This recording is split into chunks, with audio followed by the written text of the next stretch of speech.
Start, just your thoughts on the Delon process and what you think he might deliver for the team. Well, we feel fortunate that we were able to acquire him on a buyout. He has a skill set that just fits us, and we're all very familiar with him. I guess I've known him since he was 12. It's crazy how fast time is going. Somebody had just mentioned it yesterday in the office that they didn't realize he was 31, and then we're like, yeah, well, we had Darrell 20 years ago, and then he was 10, 12 at that time, and it's like, oh man, that just shows you time's flying. But his defensive skill set fits for sure.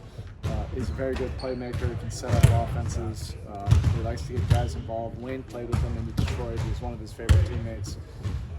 And he's a veteran, so to be able to get somebody that's played, is in shape, that you can add to your rotation at this time of year without having to make a trade, I think is a big add-on. So excited about it. I know that's not by God necessarily, but how neat is that full circle that he's not from the kid who's running around I know.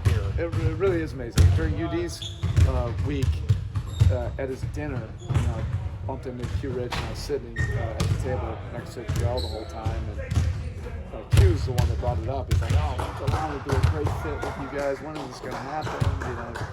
This offseason, next year, whatever, you got to think about adding him. Then Darrell all of a sudden started chiming in. And UD was like, oh yeah, let's bring the kid in. Thought it was funny, calling him a kid. That's just the way we all, feel about him, because we knew him when, he was so young. It does feel like a full circle deal in a different kind of way. Darrell and Q Rich were one of the first people that texted him. So we think it's a good thing. Erik, with Terry and Josh traveling, is there an optimism there? Terry and Josh traveling. Yeah, we're basically bringing everybody, because we also want Jeff Ruiz, to travel, and we figure that we'll be able to get some work in on the road. And we want to have our full staff there, so we're going to bring everybody in and work through all of it, and I'll have more information as we get out on the road. Could either of them possibly play on the trip, considering it's a week-long trip? Yeah. They could. Could both of them possibly play on the trip? I don't know about that. Could you say I'll have more. No. Could you say which one? No. I'll leave you guys something to talk about, I guess. One last thing on that topic. Terry seemingly was walking around well today. Yeah. Was that encouraging? Yeah, for sure. A lot of it was, a big scare. It is something. It's a sprain, so it's not nothing. But it looked a lot worse, than what it ended up being. And he's working through it. He's had some very good days. You're working with the staff. He's making progress. So one more on Delon. That Atlanta series a few years ago, his impact was pretty clear, I guess. Just what do you remember from that series? He's a disruptive defender. Yeah, he's big, but he moves his feet well, so he can defend up a position. But he's really disruptive on the ball. He can guard the quicker point guards. He's done that his entire career. In that series, he was lined up against our studs.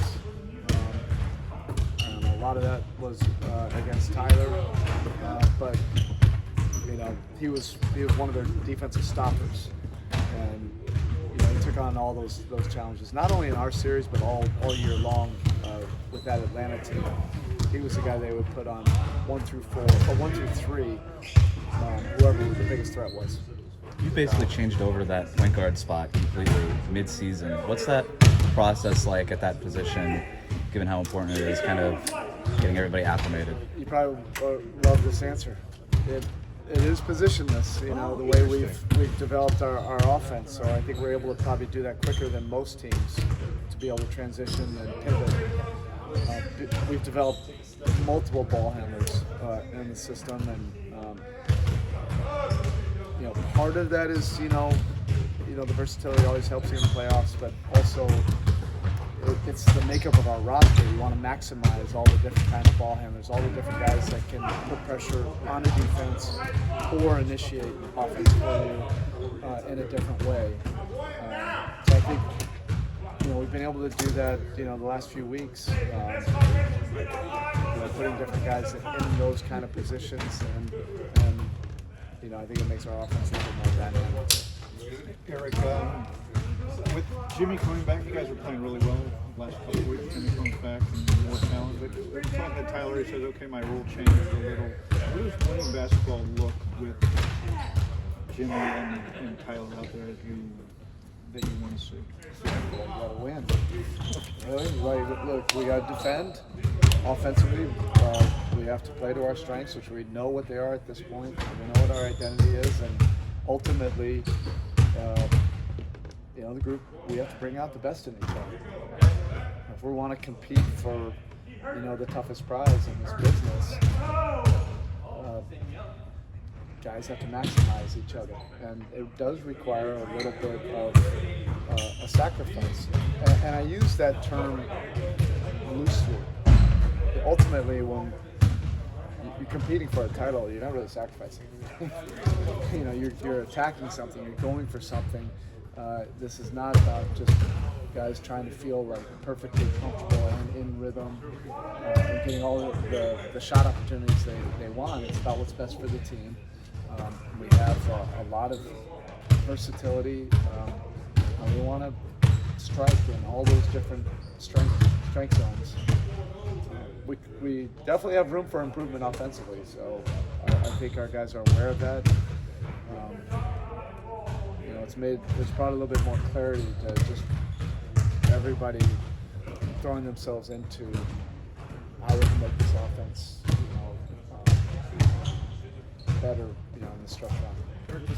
That cliche of flipping the switch this time of year, does that work around here, or are you guys kind of wired to do stuff one way, kind of wherever you are in the schedule? We don't use that term. You know, I don't know. I guess it would feel like we're flipping the switch when you get out of preseason. Then after the first 10 games, next there's all these segments that you're trying to maximize during the course of a season. I think that keeps us on edge. But there are peaks and valleys. That's natural in an 82-game season. You don't want to succumb to that narrative. But this is a fun time of year also. I don't want the guys not to enjoy that. This is when it's most competitive. Everybody now is fighting for playoff positioning. You're not going to face too many teams in these next 27 games that aren't playing for something. You know, there's less teams tanking, more teams playing, you know, for playoff positioning, one way or another. Either try to get home court or try to get out of the play-in or try to get into the play-in. I think all of this is good for competitors, and we have a bunch of competitors in our locker room. Obviously, the circumstances when everything was kind of lousy with Jimmy missing some games there, but it's going to be like 2.5 weeks between games for him. What did you think about how Well, he's been playing? working. He's ready. He knows his body. He knows how to ramp up and get ready. And he was in a great groove before that. Yeah. Then he'll be fine. And we need him to do what we're trying to do. Yeah, we need him not only back but in the mix and doing what he does best. All right, thank you. Thanks, Erik.